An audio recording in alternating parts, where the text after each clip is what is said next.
Welcome to the X Corner. I'm here to add a little mutation to the Superherocrew.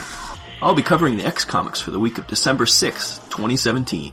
This week we have 3 comics: Astonishing X-Men 6, Iceman 8, and X-Men Gold 17. Spoilers, of course. We'll start with Astonishing X-Men number 6. Writer Charles Soule, and artists Michael Del Mundo. This is part 6 of the Life of X storyline that launched Astonishing X-Men. And it finds Psylocke, Archangel, and Bishop, although he's pretty much MIA in this issue, fighting the mind-controlled Old Man Logan and Gambit as the Shadow King tries to escape the astral plane. On the astral plane, the not-really-dead Professor X, with the help of Rogue, Mystique, and Phantom X, oppose the Shadow King. And after some trickery by the Professor, they defeat him. However, it seems he's made a deal with something else to give him power, and whatever that is, it's still trying to get out. Oh, and the British government is trying to nuke part of London to stop it. The big cliffhanger is that Professor X is back. Well, sort of. It seems he's taken over the body of Phantom X and is calling himself X. Is it permanent? And what does this mean for Phantom X? We'll have to see. I like the idea of Professor X coming back and the overall defeat of the Shadow King. Although, like a bad penny, he'll be back.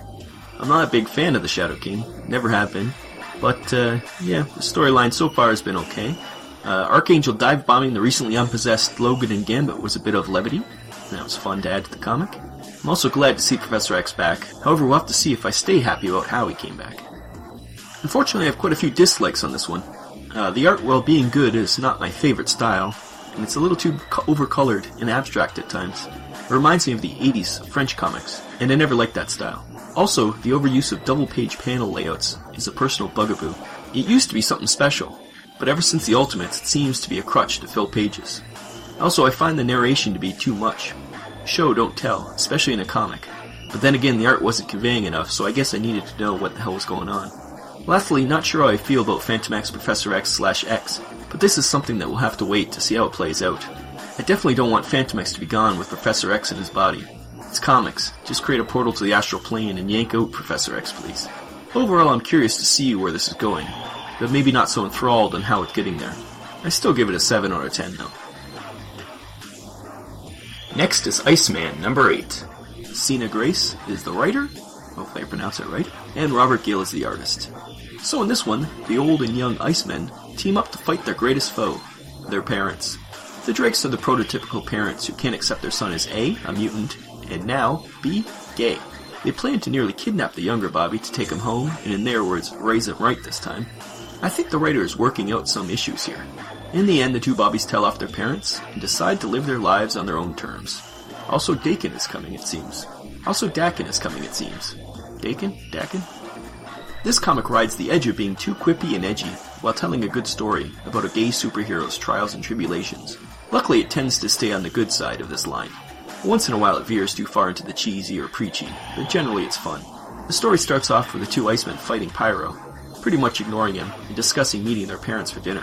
Just as I was saying, isn't Pyro dead? The writer throws in a line to dismiss his resurrection, and that's exactly what I need from comics. I don't need a 6-part story detailing the return of Pyro. As far as dislikes go, there are a few groaner moments. Please don't shoehorn woke into a script, and the art is pretty forgettable, but as filler issues go, it felt fun. But wait, isn't Dakin one-armed and working with his quote-unquote sister Laura in her book? Damn you, continuity. Why can't editors edit? Damn you. I give it an 8 out of 10. Lastly, we have X-Men Gold number 17. Mark Guggenheim is the writer, and Ken Lashley is the artist.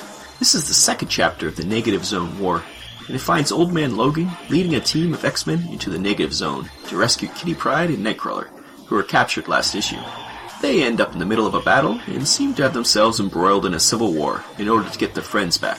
The good old cliffhanger has Nightcrawler attempt to escape, only to impale himself on a statue. I hope the Negative Zone has some good healthcare.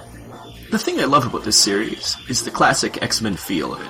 Guggenheim is definitely a fan of them, and the Marvel Universe in general. He has Blue Marvel from the New Ultimates create a ship to get the X-Men into the Negative Zone, and even Nightcrawler references trying to escape from a similar situation that Dr. Doom had him in the 80s. Great stuff for a longtime reader. The art is also classic, with Ken Lashley doing a Mark Silvestri style, which I very much loved. The only dislike I have is that Nightcrawler was impaled yet again. The poor guy. How many times is this now? Also, the preview of the next issue shows him all fine, if a little tied up, so no real fear of him dying, I guess. This comic has been one of my favorites from the X relaunch, and I actually can't wait for more. Now let's hope they just don't reboot it again, and throw a hip young creator on it to ostracize me. Rating, 9 out of 10.